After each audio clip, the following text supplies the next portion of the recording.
नमस्कार शेतकरी मित्रांनो, आपल्या सगळ्यांचे मनापासून स्वागत आहे आपल्या सत्याची शेती या यूट्यूब चॅनलवर। आजचा विषय प्रत्येक कापूस उत्पादकासाठी महत्त्वाचा आहे। कापसाचे पुढील भविष्य कसे राहील, भाव वाढतील का की अजून घसरण होईल, निर्यात, हवामान, सरकारचे धोरण या सगळ्यांचा कापसावर काय परिणाम होणार आहे ते आपण सविस्तरपणे समजून घेऊया। मित्रांनो, भारत हा जगातील सर्वात मोठा कापूस उत्पादक देशांपैकी एक आहे। विशेषतः भारतामध्ये कापसाखालील क्षेत्र मोठं आहे, पण जागतिक बाजारपेठेवरही आपला कापूस अवलंबून असतो। आंतरराष्ट्रीय बाजाराचा प्रभाव कसा आहे ते आपण पाहूयात। जगातील मोठे उत्पादक देश म्हणजे युनायटेड स्टेट्स, चायना आणि ब्राझील।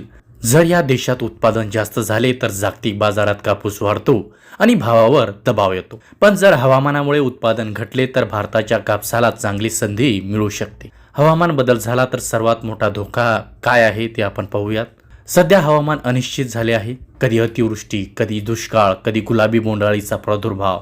जर असेच वातावरण राहिले तर उत्पादन खर्च वाढेल, पण याच वेळी उत्पादन घटल्यामुळे बाजारभावाला आधार मिळू शकतो। देशांतर्गत मागणी काय आहे ते आपण पाहूयात। भारतामध्ये टेक्स्टाईल उद्योग मोठ्या प्रमाणावर कापूस वापरतो। जर गिरण्या आणि सूतगिरण्या नियमितपणे खरेदी करत राहिल्या तर बाजार स्थिर राहू शकतो, पण आयात स्वस्त पडली तर देशांतर्गत कापसावर दबाव पण येऊ शकतो। सरकारचं काय धोरण आहे ते आपण पाहूयात। सरकार MSP जाहीर करतो, पण प्रत्यक्ष बाजारात MSP पेक्षा कमी असल्याची परिस्थिती अनेकदा दिसते। जर सरकारने निर्यात वाढवली, साठा व्यवस्थापन सुधारले किंवा बोनस जाहीर केला तर कापूस उत्पादकांना थोडा दिलासा मिळू शकतो। मित्रांनो, आपण बियाणे, खत, औषधे, मजुरी सगळा खर्च करून कापूस पिकवतो, पण शेवटी भाव ठरवतो तो बाजार। म्हणूनच पुढील काळात शेतकऱ्यांनी काही गोष्टी लक्षात ठेवायला हव्यात। एकाच पिकावर अवलंबून राहू नका। साठवण क्षमता असल्यास योग्य वेळी विक्री करा। बाजाराचा ट्रेंड पाहून निर्णय घ्या। उत्पादन खर्च कमी करण्यावर भर द्या।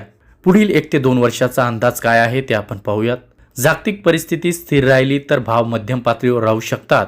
हवामानातील अडचणी वाढल्या तर भावाला आधार मिळू शकतो, पण उत्पादन जास्त आणि मागणी कमी राहिली तर दबाव देखील राहू शकतो। शेतकरी मित्रांनो, कापूस हे नगदी पीक आहे, पण त्यात जोखीमही आहे। आपण माहितीच्या आधारे निर्णय घेतला तर तोट्याची शक्यता कमी करू शकतो। आपण कापसाचे भविष्य बदलू शकत नाही, पण आपल्या निर्णयाने आपले भविष्य नक्कीच बदलू शकतो। जर ही माहिती उपयुक्त वाटली असेल तर व्हिडिओला लाईक करा, शेअर करा आणि आपल्या सत्याची शेती या चॅनलला सबस्क्राईब करायला विसरू नका।